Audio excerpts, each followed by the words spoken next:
Hey, what's happening? And good morning, guys. Hope you guys are doing well. Today is Tuesday, February 7th, 2023. We're going to be covering the news. We got a lot of stuff to talk about today.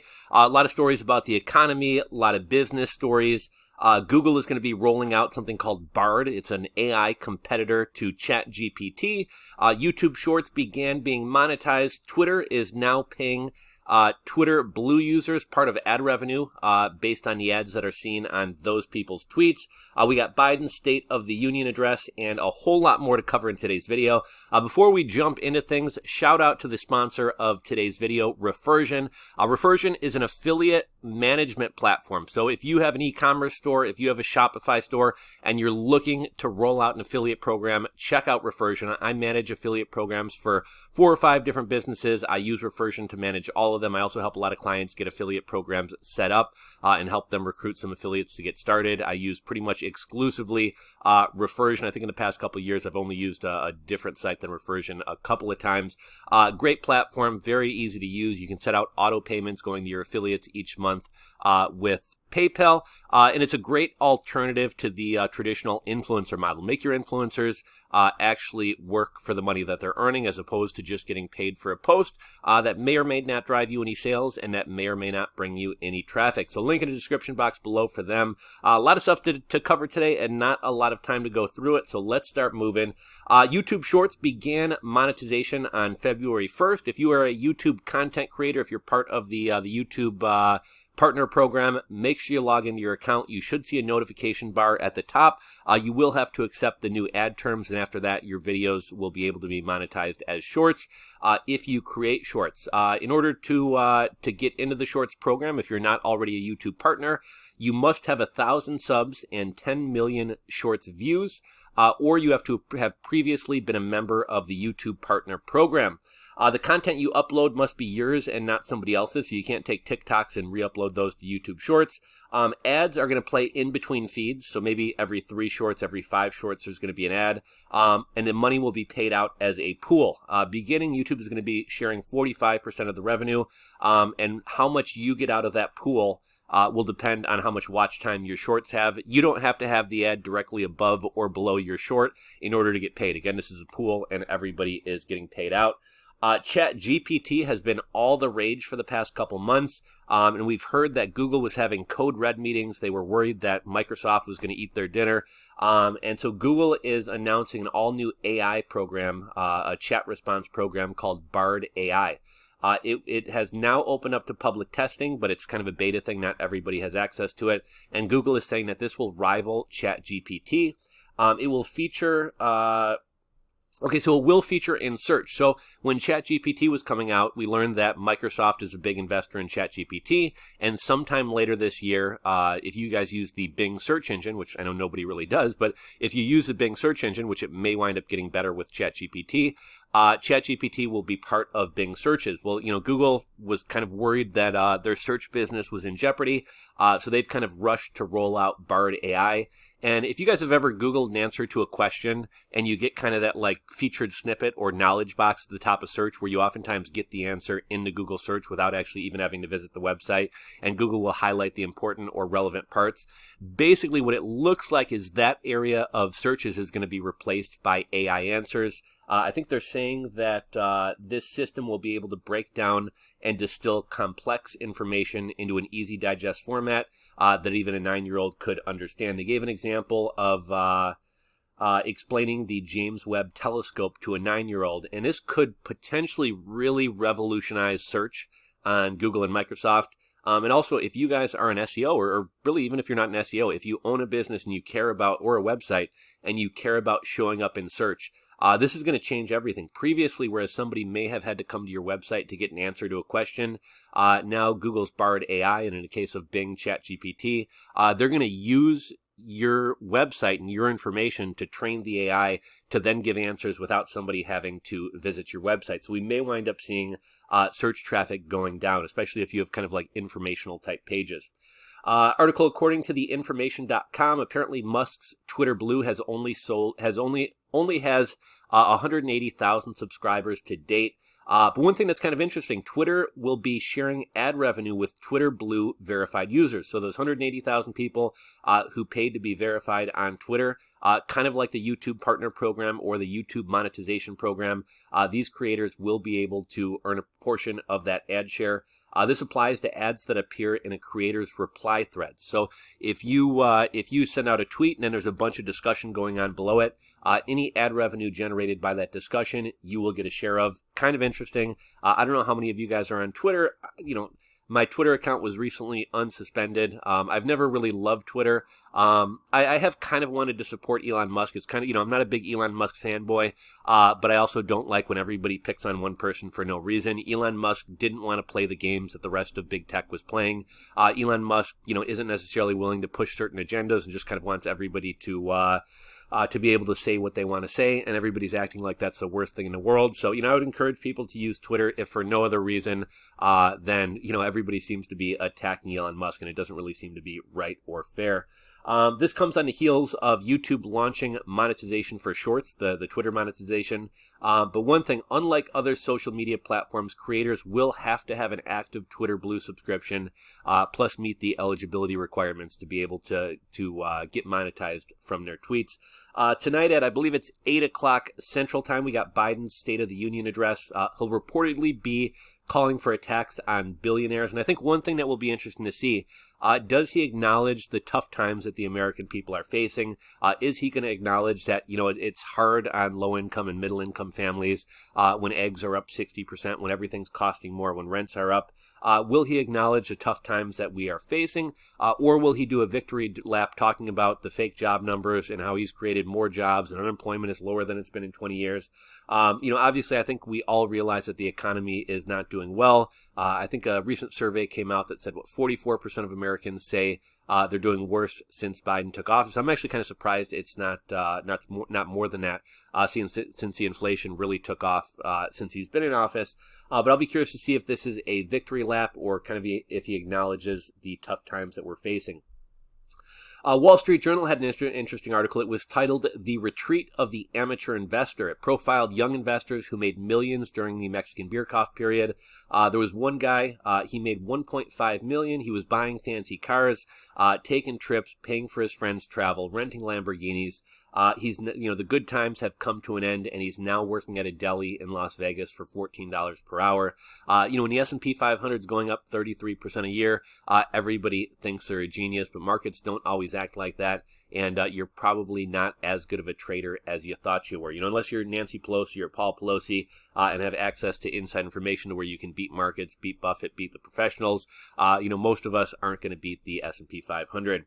Ford CEO hints at layoffs. He says it takes us 25% more engineers to do the same thing as our competitors. He says, I can't afford to be 25% less efficient. A lot of people are saying this means layoffs are imminent. If you are an engineer at Ford, you might want to start looking for another job. The company also needs to reduce their manufacturing and warranty costs, and they have also announced that they're going to be slashing bonuses for senior managers. As far as other layoffs in the news, to date this year in 2023, we've had 308 tech companies lay people off. And keep in mind, this is only tech. We've had 308 tech companies lay people off. That's a total of 95,508 workers. Some notable layoffs. OpenPay laid off 100% of its employees. We talked about this one already, but Dell laid off 6,650 employees. I believe that's about 7% of their workforce.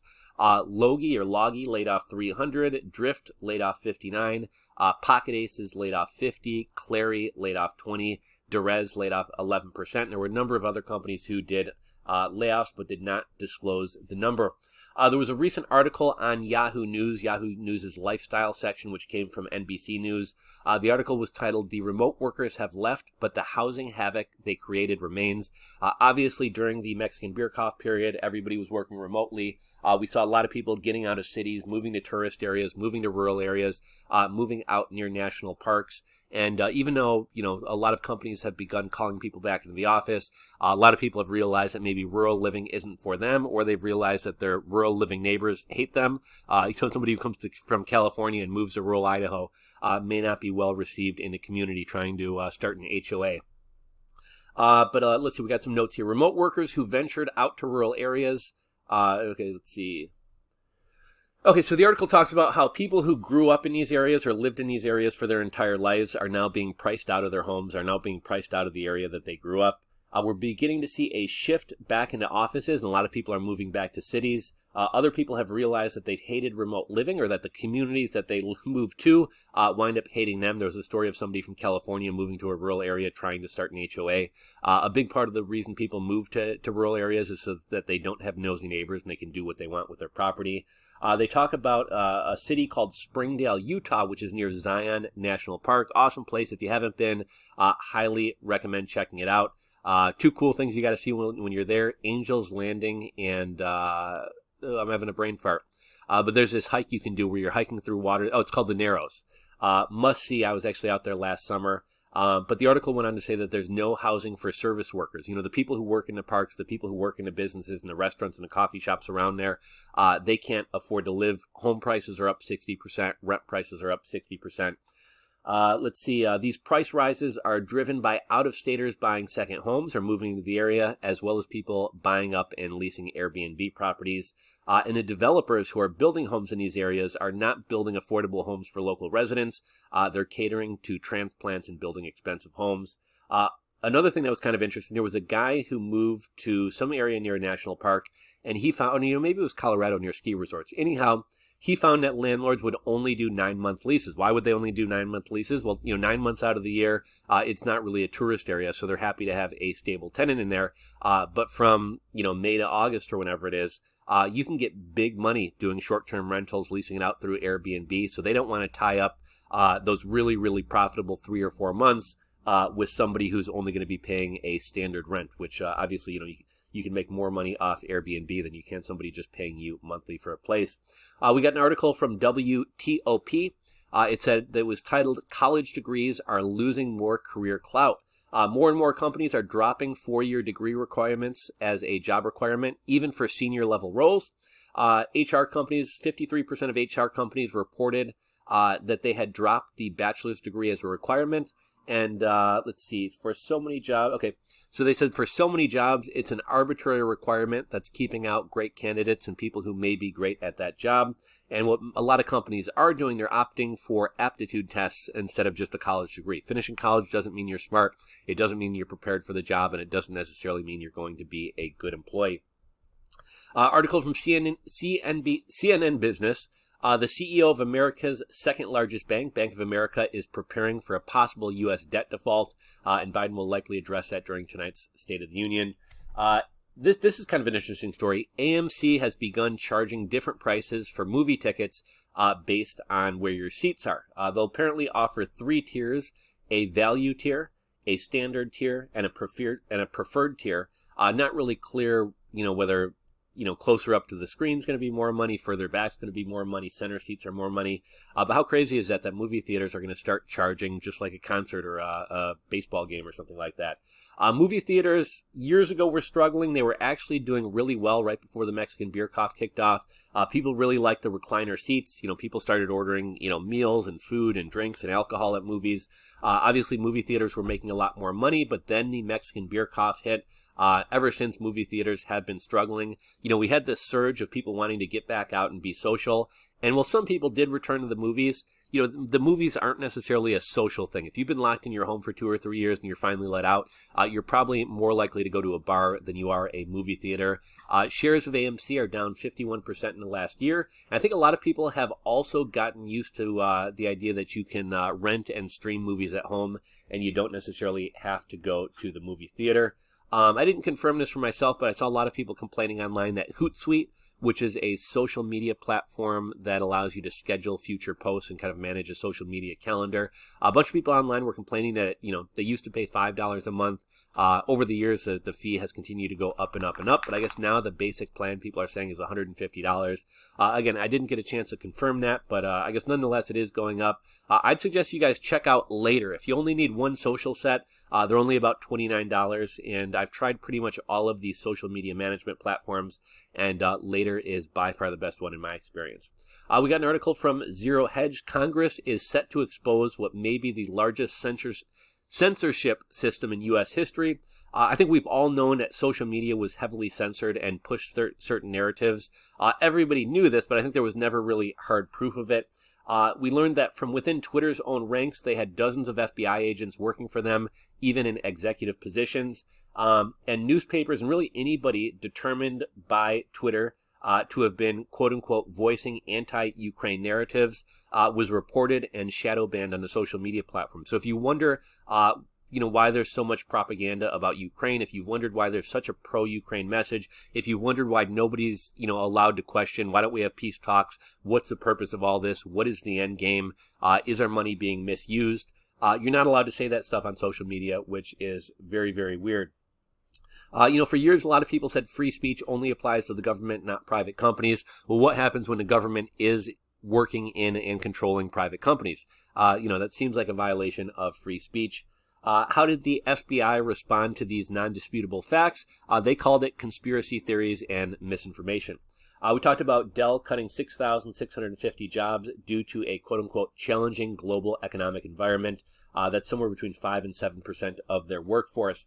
Zero Hedge had an article, and now food deflation. U.S. food giant Tyson tumbles on falling beef, chicken, and pork prices and falling demand. I think when meat prices were so high, I think a lot of people were starting to find meat alternatives and buy other things and starting to eat less meat. And now, even though prices have come down, maybe some of those habits have stuck around. We had 2 big earthquakes yesterday. I saw a crazy earthquake in Turkey that was like demolishing whole buildings. Another one that surprised me, there was apparently a 3.8 magnitude earthquake in Buffalo, New York. I didn't know Buffalo had earthquakes, but that's kind of crazy. Zero Hedge article, Ukraine's defense minister on the chopping block over army contract scandal. It's come out that he likely had a role in the recent corruption scandals and everybody who stepped down. But don't worry, the government has told us that none of your tax dollars have been misused, even though we've had a lot of people stepping down due to corruption, even though that we know a lot of the people in the Ukrainian government have been buying mansions, expensive homes, sending their families on expensive shopping trips and travel in Europe. But don't worry, none of your money was used for that. And then I think this is the last thing that we're going to talk about today. I saw a post on, I think it was Reddit or Twitter. It was titled, "What Things Are You Seeing in Your Everyday Life That Scream a Recession is on the Way?" Now, here's something that you have to keep in mind, and especially if you're watching my channel, and this is something I need to keep in mind as well. When we look for things, we tend to see those things. I'll give you guys kind of an example. My girlfriend and her girlfriend have a kind of a little thing between them where whenever the clock says 9/11 and they both notice it, one of them will be like 9/11. If they're hanging out, one of them will be like 9/11. And sometimes if even if they're not together, if one of them sees it on text, they'll text the other one 9/11. And they think it's like weird that they always happen to notice this time on the clock. The reason that they notice this time on the clock is because they're looking for this time. If 9/17 was somehow significant to them, they would notice, they would be, find themselves seeing 9/17 all the time, but they're not looking for 9/17. So they don't see 9/17. That whole ramble is basically just to kind of express the point that if you're looking for good news, you're going to see good news. If you're looking for a recession, you're going to see a recession. I know I cover a lot of like doom scrolling, doom porn, negative news on here. So that's going to be what I and maybe you guys tend to see in the media. So I'll try not to harp too much on all the negative stuff and talk about positive things when it happens. But here are some answers that people had to what are some things that you're seeing in your everyday life that scream recession. One person said, auto lots filling up, lots of toys, i.e. RVs and boats are, I'm seeing lots packed where previously they were back ordered. Someone said, my tightwad dad is thinking about buying a Tesla with price cuts and the tax breaks. Somebody from Seattle said, my hairdresser said that people are cutting back on services. She said it's reminiscent of the 2008 crash, and she's cutting back and preparing. Somebody else said the price of my haircuts is going up, and that's one area that inflation seems to be sticky. Well, some prices may have come down, and right, there seems to be kind of this narrative that inflation's easing, prices are coming down. Let me know what you guys think. When I go to the grocery store, I don't see prices coming down. Maybe there's a segment or two out there where prices are coming down, but one part of the economy that even the Fed acknowledges that inflation is sticky is in services. So you may notice the price of, getting your nails done or your haircuts is going up. Somebody else said no more wait times at higher end restaurants. My experience has been the opposite. While I do see some empty restaurant parking lots, popular restaurants and high end restaurants seem to be full and seem to be doing good. But that kind of makes sense because the people who are struggling with this inflation are the lower income and middle class people. The wealthy people are buying Bentleys and Ferraris at record pace, buying luxury watches, buying expensive purses. Inflation is only a minor annoyance to them. So I would disagree with the last point.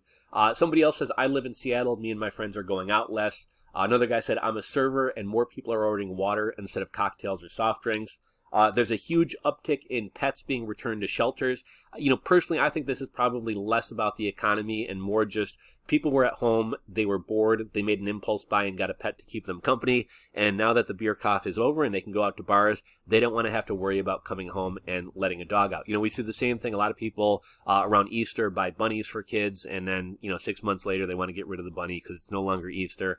Bunnies are no longer in fashion. I think this is more a story of shitty, selfish humans who got a pet to keep them company and then abandoned the pet as soon as they aren't convenient, more so than this being a sign of the economy. Though it is true that when the economy gets bad, a lot of people can't afford to care for their pets.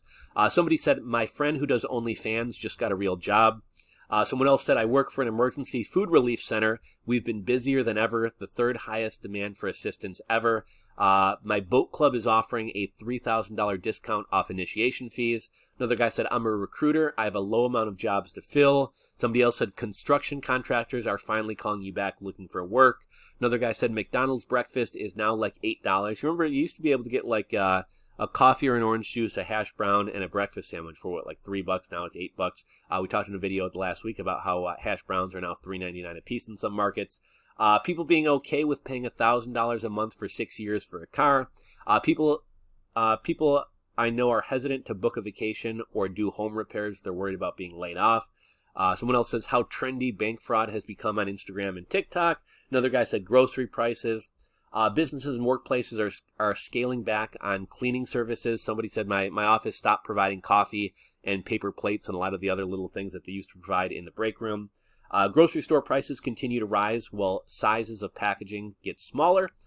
Seeing friends and family members get laid off that aren't in tech. Someone says I sell expensive beer and stores are ordering less and less.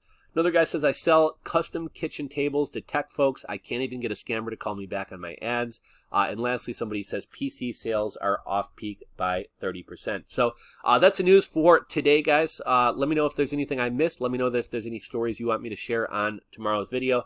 Be sure to check out the sponsor reversion in the description box below. And do me a favor. If you enjoyed the video, give it a thumbs up. It helps this video in the YouTube algorithms, helps it get out to more people. And somebody was telling me in the comments section of the last video, YouTube unsubscribed them from my channel. So if you're seeing this video, make sure you're subscribed. If you're not subscribed, please resubscribe. That's all I got. That is all I got, guys. Have a wonderful day, and I'll catch you on tomorrow's video.